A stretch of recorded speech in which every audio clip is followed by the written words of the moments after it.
अस्सलाम वालेकुम नाज़रीन, उम्मीद आप लोग खैरियत से होंगे। मैं हूं हसन हाशमी, डीएनए न्यूज़ में खुशामदीद। बड़े इंपॉर्टेंट पॉइंट्स हैं आज के इस व्लॉग में। आज़ाद कश्मीर के हवाले से अभी मैं आपके सामने आज़ाद जम्मू कश्मीर के अमन को ख़राब करने के लिए जो टोला और जत्था लॉन्च किया गया था उसकी हकीकत रखने लगा हूँ, और वहाँ के अवाम ने जिस तरीके से उन्हें रिजेक्ट कर दी है, और ताज़ा तरीन वहाँ सिचुएशन क्या चल रही है, मुज़फ़्फ़राबाद में क्या चल रहा है,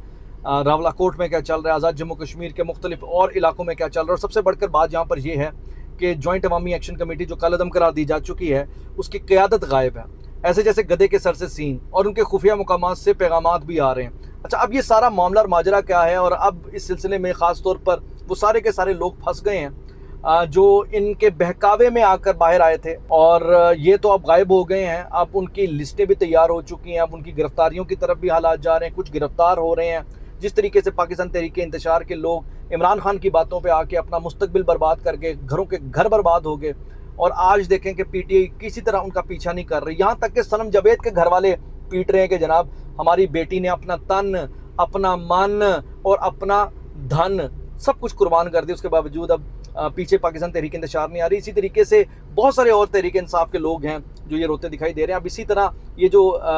कलअदम जत्था है, इस जत्थे की बातों में आकर जो लोग बाहर निकले हैं, वो सारे के सारे उनकी वो कहते हैं कि फेस की रिकग्निशंस हो रही हैं, उनके वहाँ डाटा इकट्ठा किया जा रहा है, और बाकायदा उनके आगे क्रॉस लग गया, और इस सिलसिले में कानून हरकत में आ चुका है। और अब अंदाज़ा आप ये लगाइए कि क़यादत इन्हें बीच मंधार के वो कहते हैं कि छोड़ के चली गई। जहाँ तक आम कश्मीरियों की बात है, वो अपनी मामूलात ज़िंदगी को कंटिन्यू करते हुए आ भी रहे हैं, जा भी रहे हैं, दुकानें भी खुली हैं, और जो दुकानें ज़बरदस्ती बंद करवाई गई थी, और इस सारी सूरत हाल में अब जब से ऑपरेशन शुरू हुआ है इस कलअदम जत्थे के ख़िलाफ़, अब वो दुकानें भी खुल गई हैं, और लोग अब तंग आ गए हैं, और अब वो रियासत से ये लिटरली सवाल करने पर मजबूर हो गए हैं कि इनको आखिर क्यों कर इजाज़त दी जाती है। क्योंकि इन चंद दिनों के अंदर क्या हुआ है, हुआ ये है कि भाई जो लोग हैं उनकी ज़िंदगी बिल्कुल ख़त्म होकर रह गई है, रोड्स बंद होने की वजह से, गुंडागर्दी की वजह से, जलाओ गिराओ की वजह से, और ये जो इन्होंने मुतालिबात का शोर गोगा किया है। अब ये वहाँ के अवाम उनसे सवाल कर रहे हैं कि भाई जब 38 मुतालिबात हमारे पूरे हो गए हैं, या हमारे 38 मुतालिबात से मेजॉरिटी हम अपने हासिल कर चुके हैं, और कंपैरेटिवली हमें जो सब्सिडी मिल रही है, कंपैरेटिवली जो हमें सहूलियात मिल रही हैं, वो पाकिस्तान की बाकी दीगर और सूबों और शहरों के अंदर और जहां लोग पाकिस्तान के रहते हैं उनको वो मुयसर नहीं है, तो फिर आप क्यों निकले हुए बाहर? अच्छा, अब वो क्यों निकले हुए बाहर वो भी अब देखें ना कैसे क्लियर वाज़ेह हो गया है। अब आप तसव्वुर कीजिए कि पाकिस्तान की पहचान है, पाकिस्तान की शनाख्त है, पाकिस्तान का शनाख्ती कार्ड है, पाकिस्तान का पासपोर्ट है, लेकिन जॉइंट अवामी एक्शन कमेटी के जो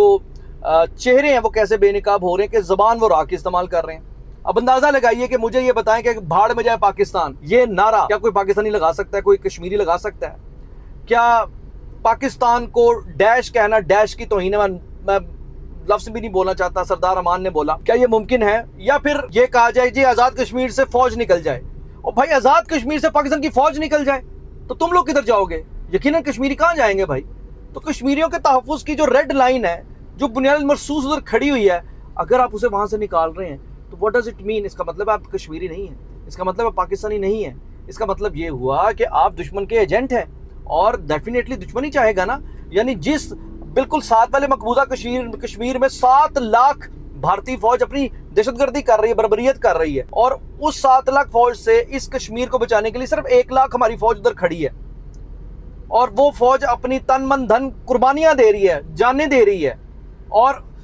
वो कहते हैं कि किसी भी तरह भारत के मजमूम मकासद में कामयाब नहीं होने दे रही। उस फौज को, उस बुनियाद मरसूस को, उस आहनी दीवार को रास्ते से हटाने के लिए अगर नारे लग रहे हैं, तो उसका सीधा सीधा मतलब इसमें कोई रॉकेट साइंस नहीं है मेरे भाई, कि ये एहतजाज एक बहाना है, इंतशार असल में फैलाना है। और ये मिसाल है कि आप जब इस तरह की पॉलिटिक्स को देखते हैं तो ये पॉलिटिक्स भी नहीं है, ये तो एक वो एजेंडा है, ये तो वो एक मिशन है जो कि किसी खास मकसद के तहत इन लोगों को दिया गया। तो ये एक्शन कमेटी वाले रॉ की ज़बान बोलते बोलते खुद एक्सपोज हो गए हैं, अपने एजेंडे को खुद एक्सपोज कर बैठे हैं, और अवाम ने उन्हें खुद से कैसे रिजेक्ट कर दिया है कि अब अवाम इस सिलसिले में फैसला कुन कार्रवाई का खुलकर मुतालबा कर रही है कि हम हर साल इस तरह का वो कहते हैं कि तमाशा नहीं देख सकते, हम तमाशा हर साल इस तरह नहीं बन सकते। तो अब हालत यहाँ पर यह है कि मौजूदा हालात में अवाम की जानिब से रिजेक्शन के बाद جوائنٹ ایکشن کمیٹی کے اندر اب پھوٹ پڑنا شروع ہو گئی ہے، اور اس پھوٹ کا نتیجہ کیا ہے کہ اب وہ آپس میں لڑ رہے ہیں، اور آپس میں لڑتے ہوئے ایک دوسرے کو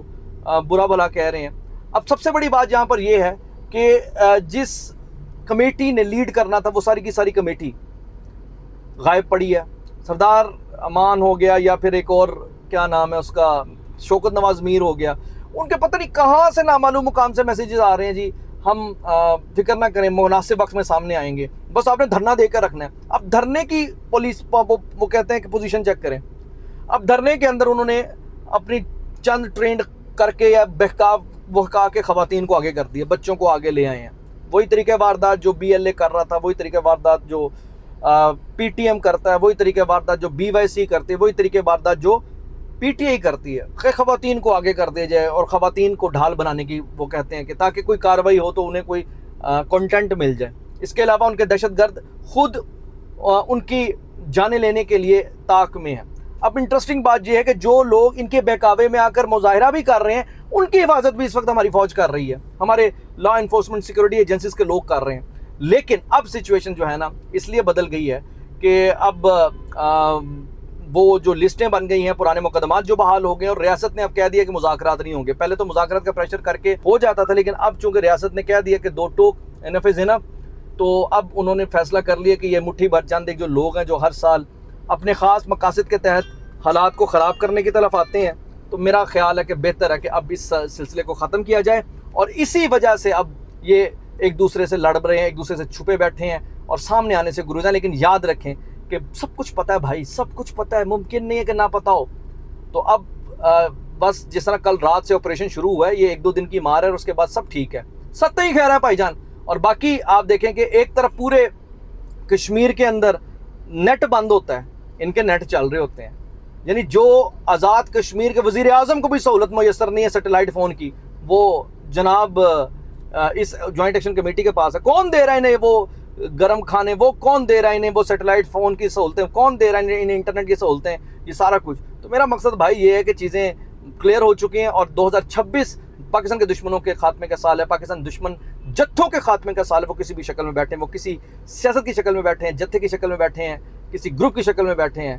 وہ ڈیجیٹل ٹیررزم کر رہے ہیں یا کنونشنل ٹیررزم کر رہے ہیں، نہ بھائی نہ، چھڑیں گے نہیں کسی بھی صورت پاکستان کے ساتھ کھلواڑ کرنے والوں کو، اور بھارت کی ایما پر پاکستان کے اندر تمام امن و امان کو خراب کرنے والوں کو نہ ہم نے نہیں چھوڑنا۔ اور یہ پاکستانی عوام اور کشمیری عوام کا اصولی فیصلہ ہے، اور اس سلسلے میں اب ریاست کو یہ ذہن میں رکھنا چاہیے